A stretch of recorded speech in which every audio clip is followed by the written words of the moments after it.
kelepçe tutmuyor. Kalbimden geçenleri hiç kimse bilmiyor. Aklımdan geçenleri sanırım özlüyorum. Ömrümden gidenleri yine de gücenmedim. Kelepçe tutmuyor. Kalbimden geçenleri hiç kimse bilmiyor. Aklımdan geçenleri sanırım özlüyorum. Ömrümden gidenleri yine de gücenmedim. Günler geçiyor bilemem bu kader seçiyor suçluyu yine ben ve zaman akıyor da hayat yeniden yaşanır mı ki bence de yok bir neden beni yargılar herkes dinlemeden. Sen sakın onları dinleme gel kafamda çoğuluyor inlemeler ruhumu satıp da kirlenemem. Sözleri irdelemem inan hep düşünüyorum sanma ki geçmedi. Bilemem meselen nedir aklıma düştü bu kuşku bileş gibi.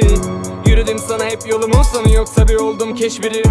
Bunu unutma senden bir an olsun vazgeçmeyi seçmedim. Kelepçe tutmuyor kalbimden geçenleri hiç kimse bilmiyor. Aklımdan geçenleri sanırım özlüyorum. Ömrümden gidenleri yine de gücenmedim. Kelepçe tutmuyor kalbimden geçenleri hiç kimse bilmiyor. Aklımdan geçenleri sanırım özlüyorum. Ömrümden gidenleri yine de gücenmedim.